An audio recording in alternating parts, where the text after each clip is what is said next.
Hello, and welcome to the Authentically Elisa podcast, Unmasking Your True Self. I'm Elisa Bogarts, your guide on this journey to discovering the most genuine version of yourself. Each episode is a step towards unveiling the incredible power that lies within you as we strip away all the shoulds and shine a light on the coulds.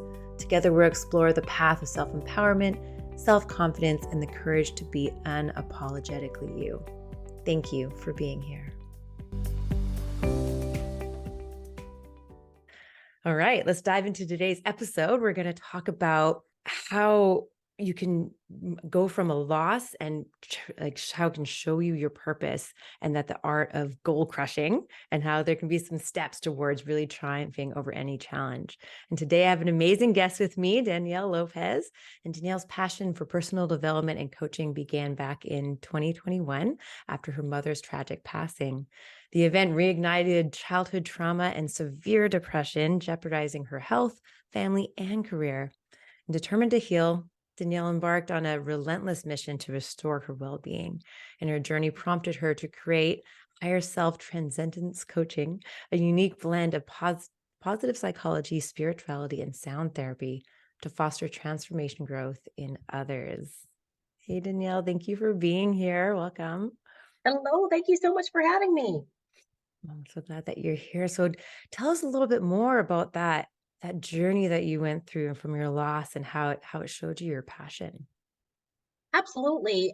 In my spiritual center, they're saying, when you have a loss, whether it's a loss of a person, a loss of a job, a loss of a friend, it could be so many different things that we're grieving over, just to kind of find out what is the silver lining in it for you. And I know that sounds wild, but every situation really is an unfolding for you to find a new opportunity. So in 2021, I've been very blessed with a successful sales career. I've worked for over 17 years in pharmaceutical, medical, and medical device sales. And it was when my mom passed away that my life really crumbled. So, like most of us, my mom was, a best friend, a very strong force in my life. And I loved her very dearly. And she suddenly passed very tragically and then was gone. And it was, from her passing that obviously I was grieving and very sad over it, but just a whole wave of emotions came back because I had suppressed a lot of childhood traumas. So that really set me forth on a path to heal myself, because I was at a point where I wasn't taking care of myself. I wasn't taking care of my Mm. children, and I wasn't present at work. And I decided that I just need to stop all that and focus on myself so I could be the best me that I could be. So I studied multiple different therapies: hypnotherapy, alternative medicine, biohacking, diet, exercise, and personal development. And doing all that, healing is never really a destination. I think when you're going through something, you're continuing to improve every day and healing more and more every day, myself included. But going through all of that, people were asking me, why are you doing all these things? And then I finally opened up about my background. And then people say, well, you have it together, you have a successful career, you have a healthy relationship, you have a great family. How did you get from where you started to where you are now? And then I knew that it was my purpose to share my story, talk about my background, and help other people move from where they are to where they want to be, despite their background, despite their current situation. Yeah, well, first of all, my condolences for your mom. I also lost my Thank you. dad when I was 18. Yeah, And it's tough. and I find it so interesting about how we're talking about like this us sort of high achievers. I feel like both of us maybe have that in common, that we're these high achievers. And sometimes we can do that because we're not really maybe dealing with those traumas. Like I feel like sometimes maybe it can be a bit of a catapult to that high achieverness, because we're trying to strive for something, but we're not realizing it's because we're actually Very not true. dealing something that we in our past. Yeah. Yeah, that's come out in a lot of scientific information, a lot of psychology papers. Like you shove all this stuff down, and then you have, children of parents with drug abuse and alcoholic issues. One of their traits is that they're always trying to please people, they're always seeking for perfection, and their childhoods are always very secretive. And kind of using all those things in combination, just like you mentioned, it's like always pushing to do more, it's not an accident. I've been number one in every position of every career I've ever been in. And, all those things are really important to me, but it's because of these things that happened a million years ago still Right. lives in our brain. And it can be very positive for a lot of reasons, but it can also be very detrimental. And for some people, they never achieve success and they never get out of those past mindsets. So it's really overcoming mindsets, overcoming, what society wants you to be, and break out who you really want to be. So Yes, and that can be so tough, especially if we don't even really like acknowledge it. Because especially with like society that they very much, want us to be that way, want us to, rise up the ladder and do all the things and be number one and be super yes. successful, whatever that definition is. And so there's all this pressure and this push to do that.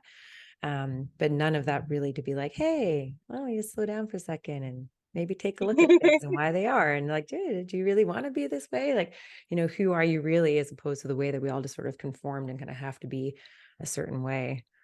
Yeah. So true. And I hope that we're having so many heads nodding with us right now. Yeah. I think so too. So tell us a bit about this, there's 7 steps to the art of goal crushing.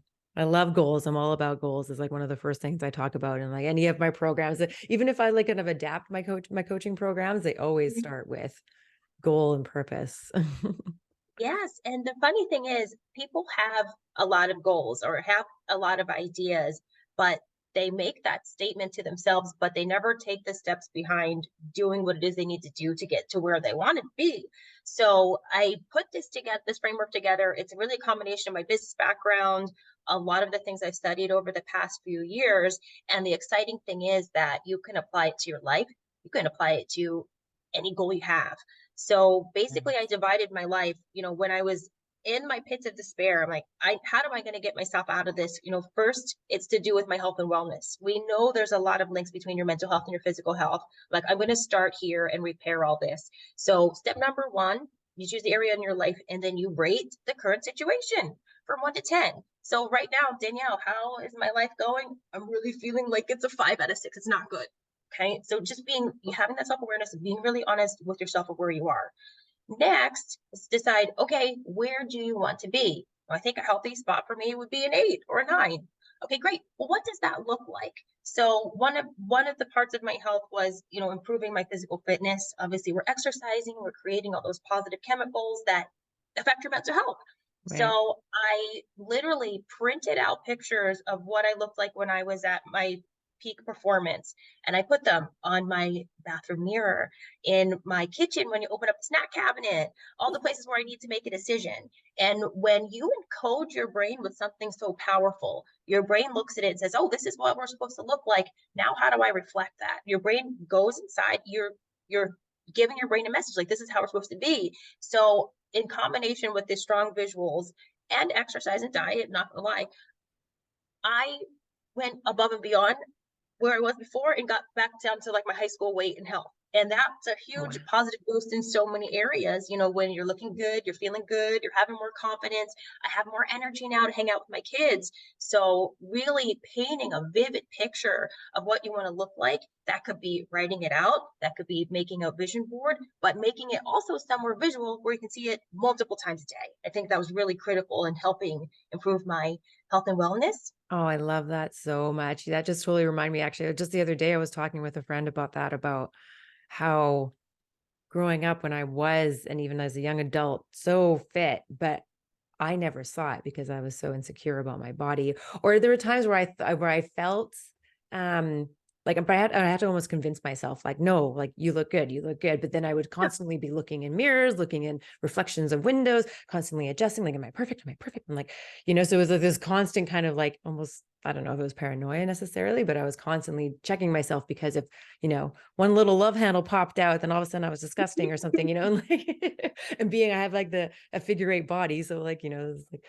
and, uh, and I love that because and then I kind of went to the other extreme of being like, well, I don't want to have those pressures of society that I have to be this like woman and look this way or be a supermodel body. So I'm going to go the other way and Right? stop caring. And in doing so, I almost have let my health get to a place where I know now is like, oh, I'm not like, I don't know if I care about what I look like and what society thinks of me, but I know that Mhm. I'm not healthy right now. And so I love that idea. Like I have this picture in my mind. Actually, I know the exact picture I'm going to There print it it out is. and I'm going to put it by the Read snack it drawer. out. Yeah. Yes, yes. I'm telling you, one thing that I think is really great about this time right now in particular is that TikTok and YouTube are making, seemingly regular people now at this higher level of exposure. So we're seeing like what people look like without makeup and what people look like who are overweight. And in pop culture, we've got every shape and size and color. Kim Kardashian's been around forever. We've seen Chloe go from big to small, but we also have like people who embrace their curves, like Megan Thee Stallion, Cardi B. At the other end of the spectrum, Lizzo. you've got Lizzo. Yes, I was just going to say Lizzo. But it's so beautiful and wonderful and refreshing to see what women actually look like when we're so focused, like you mentioned, on looking at ourselves and what that athletic body needs to look like. What's most important is really your health, right? Yes. We don't need the excess weight on our joints and on our organs and all those things. I think a lot of people fail to realize like this is our one body, this is our vehicle for this life. And if you want to live a long time, you need to take care of your car, just like you would your actual car. So Exactly. Exactly. And just forgetting what other people think about it and knowing what makes you happy is most important. yeah. And in the times where I am like doing the things and eating healthy, and then I actually feel so much better. And I'm like, Yes. I need to remember this. I'm not waking up feeling Yes. lethargic after an 8 hour sleep. Like I should be waking up like feeling alive and like excited for the day, And it's just like you can actually feel it in your body and your body's talking to you. And when you are, being that healthy self. And again, like, and there's don't want to put the pressures on yourself, but well, I have to this or I have to that. And it's like, no, well, if you eat right and enjoy the foods you have and you'll feel good in your body and you'll want to actually eat those foods. And so just choose what's right for you, which I think is about authentic living as well. Not necessarily confining to what someone tells you is the perfect diet to have, just eat what you want to eat. And if you want to be healthy, then you know what you need to eat. So yeah. So true. You have a goal of getting into better shape, which includes exercise and better eating. Then you go out to eat with your girlfriends, and they all want you to have a margarita. They all want you to share the nachos. Another, which I do. Another really important part of goal setting is what's your contingency plan. So you want to lose weight. You've got hired the trainer, put it into your schedule. You have making that accountability for yourself, but you never plan what are you going to do when your friend offers you the food that's not on your diet. So that's another really important part of any kind of goal that you're making is to really have that contingency plan and not let other people's agendas overlap with yours. Yes, for sure. And one thing I love to share with people is about setting boundaries with that and almost having Mm, what you want to say in your head, because as you sort of shift that way, your relationships can be forced to shift.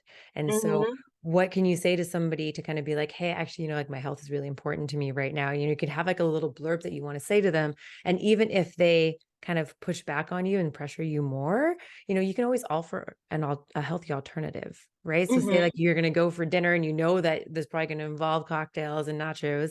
It could be like, oh, you know what? Like I'm going to stay in tonight, but why don't we go for a walk and have a coffee tomorrow? Like I still really want to Yes. spend time with you. Like I love being with you. Yes. Like, and then that is a healthy alternative. You get fresh air, it's good for your mental health. You're going to go for a walk and, you can just have what you want on that as opposed to feeling that pressure. So yeah, come a little bit prepared as to how you could set that boundary and what you want to say with that contingency Mhm. plan for sure. Mhm. Those alternatives are so beautiful, having that phrase ready or having those alternative activities. But sometimes we get stuck in a situation where it's the people around us that are causing us to have this certain qualities that we want to change. So it might be that you eat unhealthy and so do all your friends, or you have some other unhealthy habit, but it's the same thing that all your friends are doing. So sometimes we have to make a hard choice of changing the people who are in our immediate network to benefit yourself. That can be really, really stressful when it's a very close friend or even a family member. And it's not to say, cut that person out of your life altogether, but it could just be that you're selectively spending less time with those people because their goal is not in alignment with your assignment. Exactly. Yes. I love that alignment with your assignment. How do you, so say someone, because I know that this has come up with some of my clients as well, where if um, they want to have a healthier life, or maybe drink less, for example, but Right. they love to drink. Yeah. But then Yeah. they know that they got to change, but oh, it's so much fun. Or you have those friends, but you're like, but I love going out to the pub and having nachos and drinking free beers and Yeah. watching sports. What do you say to those, or how do you help your clients kind of like turn that around? Because they also very much want to lose the weight, be healthier, take care of their body, but they also love the indulgence. Yeah, and the thing is about getting healthier, and I'll tell you from personal experience, like I went on a weight loss shot because it turned out I was at this plateau where I couldn't lose any more weight. So then I went and got my DNA tested, I got my hormones tested, which I highly recommend, especially for women, especially around that, 35, 40, 45-year-old age range, because those things change and prohibit us from building muscles, which burns calories and, all those fun things. But, sometimes it's that you can go out, but maybe there's like, again, the healthy alternative. Like, and maybe instead of having a full wine, maybe you're going to have a wine spritzer, or maybe in between like every cranberry vodka, you split it up with like cranberry seltzer. So it still looks like a drink, but it's not. But it's really changing your relationship with food and, with drinks and with whatever the excessive activity is, because it's how does it make you feel? But not just the next day, the next and the next day. I'm sure you and the listeners can think of any time, even once back in your life, where you had too much to drink that one night, and then you missed an activity you were supposed to be at, or you were hungover the next day, and then you didn't do the thing with your family or your assignment for work, and you lost a whole day.